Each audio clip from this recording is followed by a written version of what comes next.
but we're looking at one of our headline stories that has to do with the air traffic situation. And air traffic controllers last month threatened to lay down their tools if issues relating to their conditions of service were not addressed. A committee set up to look into the concerns of workers is yet to submit its report, and hundreds of travelers are stranded at the Kotoka International Airport due to the strike by air controllers. And we do have our reporter on the phone line who has been following the story, Odilia Ofori, and she is on the phone line. Hello, Odilia. Yeah, hello, Wendy. Now, what can you tell us about the situation wherever you are now? Well, currently the Minister for Transport, Jifar Ativo, is in a crunch meeting with the air traffic controllers, the executives, together with the Ghana Civil Aviation Authority's leadership to find an amicable solution to the current crisis that is going on. I have also been to the domestic terminal to see that flights haven't begun, so a lot of passengers who actually wanted to travel have all started leaving.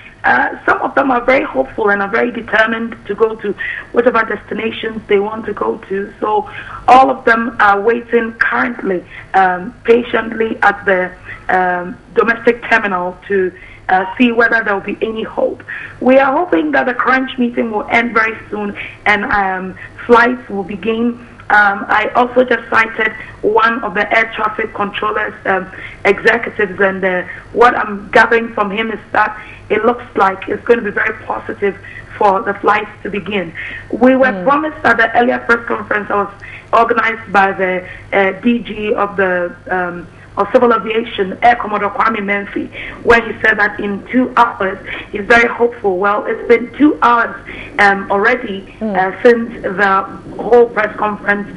He had the press conference, and we were hopeful that they should have started working by now. But as I said, they're in a crunch meeting, and we're very hopeful.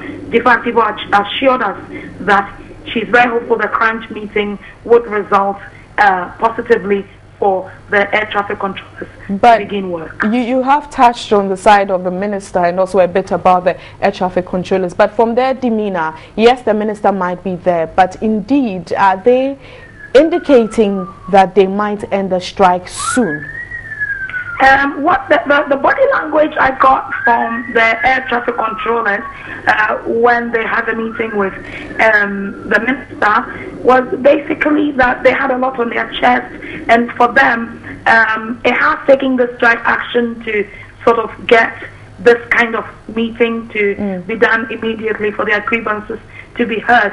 But apparently the minister also indicated that she had gone into several meetings with them, and I told them that she was traveling and she'll be back after a week. And so she was expecting that they would show good faith and just wait for her to come back from her official assignment. And she was just surprised that the air traffic controllers did not show good faith by just waiting for her to come back from that meeting. So I'm very sure that at that meeting they would iron out the differences, and by close of day the local or the domestic flights would have started operations. Okay, but quickly before I let you go, any compensation for passengers, I mean the stranded passengers? If you could say your question again. I was asking that before I let you go, the passengers have been stranded for over 2 hours now, according to what you just told me. Is there any compensation package for them? Not at all. I remember that one of the journalists asked this question, and the DG was going to say that basically these are things that happen internationally everywhere, and they think that an apology to the travelers has been rendered, and they're expecting that the apology should be enough, and that this whole matter should not be overstretched into compensation packages. Are they satisfied with just an apology? Pardon? Are they satisfied with just an apology? It's obvious that passengers will not be happy with an apology, but For now, that is what the Ghana Civil Aviation would want to give for now. All right. Well, thank you very much for your time in that update. Odile Ofori was giving us an update regarding the strike action embarked on by air traffic controllers, and we're moving over straight to the Ashanti region, where we do have Benjamin Adu also following up that very issue in Kumasi. Benjamin, good afternoon. Good afternoon, Wendy. Now, what is the situation in Kumasi? Yeah, Wendy, what I can tell you for now is that scores of travelers or passengers were this morning stranded at the Kumasi airport following the strike action embarked upon by air traffic operators.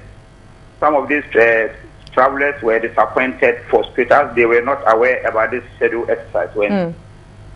But I did ask Odile a question which I'll still put to you. I did find out if there was some form of compensation for stranded passengers, and she said no. It's just an apology that had been rendered. Is that the same thing in the Ashanti region? Yes, that's what is happening in Accra is precisely what's happening in Kumasi here. But what they are saying is that they are waiting for the outcome of a meeting scheduled in Accra between authority from the Ghana Civil Aviation Authority and then the airport operators. Until then, that's the situation at Kumasi as at now. Thank you very much for your time. That's another update on air traffic controllers embarking on a strike action. Odilia did tell us that they are in a meeting, that's the executives are in a meeting with the Minister for Transport, Jifa Ativo, and the situation is no different in the Ashanti region. We'll bring you more in our subsequent bulletins. You're still watching Midday Live.